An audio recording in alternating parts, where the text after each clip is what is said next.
Hey everybody, welcome to my channel again. It's Joe Jaguar. For you guys that probably are new and wondering why do I call myself Joe Jaguar, well, look at my name on the site. You'll see it's Joe Aguiar. Put a J in front of my last name. It's Joe Jaguar.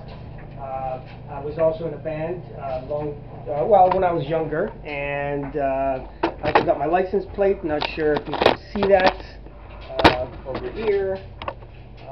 Called Joe Jaguar, and it was on a Jaguar, and I got a Jaguar, let me put that back, and I got a Jaguar jacket as well. Anyway, I just did this video. Sergey actually asked me if I can show what accessory case, eyepiece case that I use, so I'm going to do it for him. Now, I just did this video a few days ago, but I decided to delete it, so if anybody saw it and they wondered why I took it down, it's because I did go through it a little bit, but then after I was thinking, it's kind of like a half description. I was kind of describing what it is, like an example, the planetary filters and the nebula filters. I did give some description of what it is and how to use it, maybe how good it is, but I only did like half, since I was kind of doing everything in my case. I didn't want to go too thorough. But then I was thinking, for new people, maybe I want to go more thorough, and I might as well just break it up into a couple pieces. So I'll just give this video will be a quick rundown of what I use, and then maybe I can do a couple other videos more specifically, like the planetary filters. What are they good for? Are they good? Should new people get them? Maybe the nebula filters. There's like 4 or 5 different not models, every company makes some, but there's a couple different, like the broadband filters, they have narrowband filters, O3 filters. There's just different bandwidths of filters that you can use, and some are better for larger or smaller scopes type of thing. So that's what I'll do. I'll just give a quick rundown what my eyepiece case looks like. Then I'll go more thorough in other videos and describe it a little bit more, just so you guys get an idea or know how to use those things.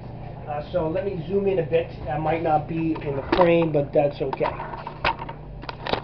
Okay, so here we go. So here's my eyepiece case here. Now, as you can see, over here, I have these ones here are. Let me just flip the screen over. So this one here is just basically planetary filters, 1.25 inches, and they thread into an eyepiece at the bottom. Then you put that into your scope type of thing. So, okay, here I got a couple finders. This one's called a rye gel. It projects a red bullseye, so that way you know where you're pointing. And this larger one is a Telrad. So I use this one for smaller scopes, that for larger. I got a bino viewer here with 3 pairs of colossal eyepieces that I use if you want to see it in stereo view instead of single eye. This year I started collecting Naglers. So Naglers, as you can see here, basically the best kind of eyepieces, they say. The Nagler is an 82-degree field of view. Really good eyepieces. Like I said, I just started collecting them this year. I've got a couple flashlights here. Red LED, of course, because that's the kind that affect your eyes less. A couple 2-inch filters. This is for what they call light pollution or nebula filters. It's different than the planetary filters.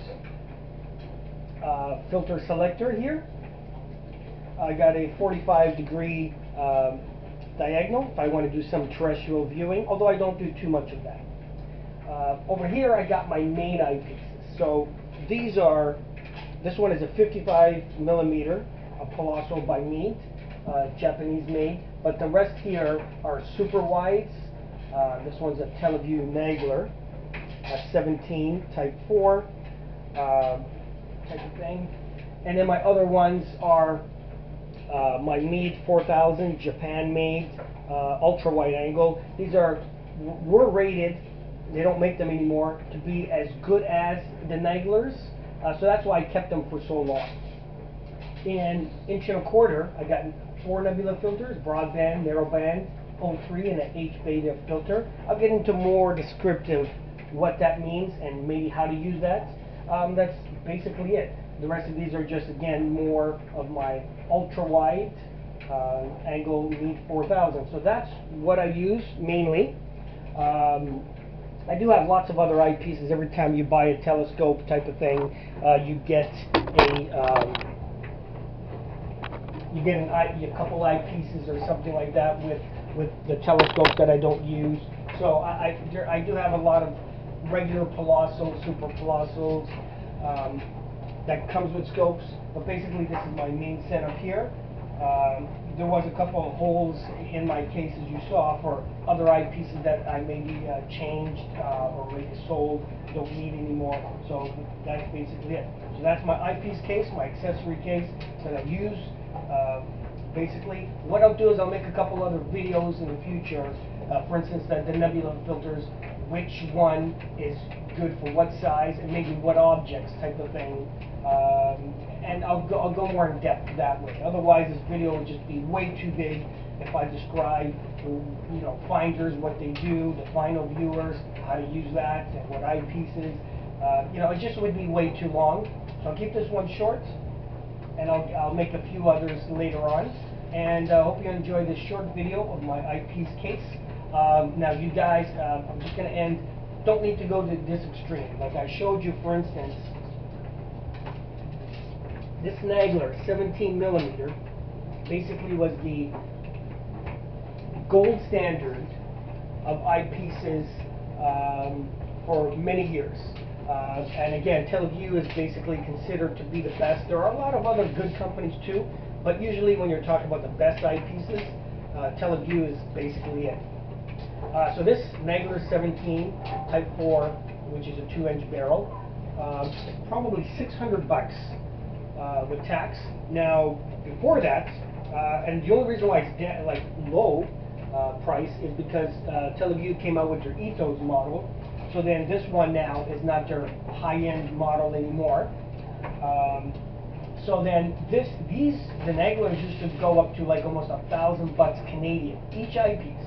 So now they dropped a little bit because the Ethos line, I think the 21 Ethos is like a $1,200 eyepiece before tax, depending where you go in Canada.